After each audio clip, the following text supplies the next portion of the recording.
If you don't have the mobility to access a deep, controlled squat, your body is going to find another way. And what this looks like is transferring load to another joint that was never meant to take it. Today we are breaking down the most common mobility-based squat compensations, how to spot them, and then how to improve the mobility that is driving that compensation. We are starting with ankle mobility. When you have a really tight ankle and you try and squat, what this will look like is your knees will have trouble moving far enough forward. What this does is it will limit your depth, but it also keeps your center of mass shifted backwards. And because of that, we'll see people who have to lean really far forward, otherwise they're going to fall over backwards. Additionally, if we try and get more depth with the squat, even though our dorsiflexion mobility is limited, we're going to borrow movement from another plane of motion in the ankle, and that is called pronation. What this looks like for people is you'll see the heels lift up and then roll inward, the arch is going to flatten, and you'll even see the knees move together. This movement means that you have maxed out how far your ankle can move in the plane of motion it's supposed to move in. So now you're borrowing from a different plane of motion, and you can see the compensation you're having in the feet and up into the knees. Long-term exposure to significant stresses in this position is going to cause problems, especially if you continue to load that movement. If you have tight ankles, you've probably seen a stretch where you push your knee towards the wall. The goal here is ideally to stretch the ankle joint. Now, I think this stretch alone isn't enough. It is a good test to get your baseline and see where you're at.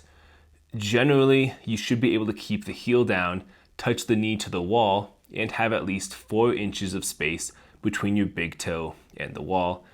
Now that's a normal value. Obviously it's different depending on your specific anatomy. But what I like to do to improve ankle mobility is to slowly load the muscles as we move into the mobility that we want. The goal is to build muscular tolerance as you're moving into that motion, and we're training our neurologic system that this is indeed a safe position that it doesn't need to guard against. I found a good way to improve this is to do a very slow single leg heel raise eccentric on a step. Now what we'll do is we will get on the step, keep the knees bent at the exact same angle the whole time. We want the knee bent because again we're trying to target the soleus muscle in the calf, not the gastrocnemius muscle. Go up on your toes, pick up one foot, and then very, very, very slowly descend as far as you can until you feel that full stretch. Now when I say very slowly, I'm talking 6 to 7 seconds. Again, we're trying to train that muscle that moving into this motion is safe, and the best way to do that is to load the muscle in that position repeatedly. I like to start people at 10 good high quality reps once a day. High quality cannot be stressed enough there because if you just rapidly descend, you're not going to get the same outcome. Moving up into the hips, the biggest problem we'll see here is a limitation in what's called hip internal rotation. What this looks like with a squat is you'll see a shift to one side or the other. Now we're shifting because one hip is tighter than the other hip. When we try and reach full depth, once one hip has maxed out in terms of its rotation mobility, we will naturally shift towards the looser side. So if you see a lateral shift with your squat, the hip you're shifting away from is likely causing that shift, if it is a mobility restriction. As an additional note, this is one of the primary causes as to why someone will have pinching and pain in the front of the hip when they try and do a full depth squat. To improve internal rotation, I like to do what's called a hip airplane with a couple modifications.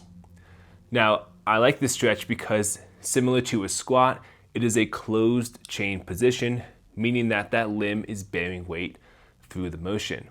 So to stretch out my left hip, I can hang onto something for balance. I'll get up on my left foot with my toes turned inward slightly, other leg up behind me.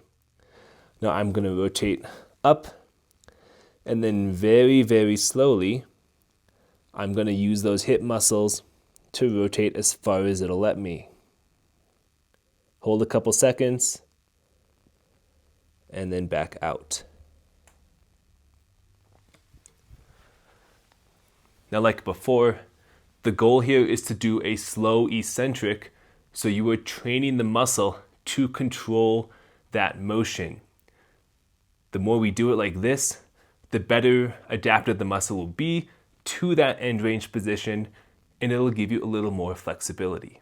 With my own squat, I do show a slight left-sided lateral shift when I hit full depth on a squat. Now, with testing, my left internal rotation is a little bit better than my right, and it always has been. If I stretch out my hip before I squat, this improves that shift, and now it's basically gone. Now, you might notice that my squat is slightly asymmetric still. I do have a left lower leg that is a little bit longer than the right side, and what this does is it changes my squat just a little bit. Obviously, I cannot change that, and everyone has some sort of anatomic asymmetry that we cannot change. With a hip flexion deficit, we will also see that lateral shift to some extent that we just talked about. But with the hip flexor specifically, now we're more likely to see trouble reaching full depth, as well as premature bending of the low back when we're trying to hit that full depth. Because if the hip's not moving well, now we're borrowing motion from the low back, which long-term places more stress on your back. To improve hip flexion, I like to do a modified lunge. Again, the goal here is to very slowly perform the motion so that we're loading the muscle that is restricting the flexibility, allowing it to adapt over time. Now, to perform this, if I'm stretching my left hip again, I'm going to put my other leg really far back behind, try and keep my torso and back leg in line, and then very slowly load this glute by shifting my torso forward. Now you should feel all the muscles in here firing and getting tight. Very slowly, hold a few seconds, and then back up. This next one is specific to a barbell squat. If you're lacking thoracic extension, or if you have really tight shoulders, you won't be able to get the bar into a good position on your back when doing the squat. Now what this will do is it'll keep the weight transferred a little bit farther forward as you go into the squat, meaning that now you are far more likely to cave forward, and then you'll see a rounded back as a result of that. An exercise that I like to do to work on both of these simultaneously is called a reverse Y eccentric. Now what you'll do is you'll get a bench or a ball, a couple weights in your hands, and then you're going to very slowly let the back extend and let the arms go overhead. Again, you want to control the descent, do an eccentric contraction with all the muscles involved here, teaching them that this mobility is safe, and now we're getting the muscles to adapt to being in that position so they're not going to restrict your flexibility here. These are all simply movement strategies because the body has a restriction in mobility somewhere and it needs to complete the movement from point A to point B. Improving your mobility at that specific joint causing that deviation can reduce the need for these compensations and then reduce the transferring of force to a different joint that's not supposed to handle it. I hope you liked that and you learned something helpful. If you have any questions, go ahead and put those in the comment section and I will get back to you. Otherwise, in the next video, I'm going to discuss some of the more common strength-based compensations that we'll see with the squatting motion.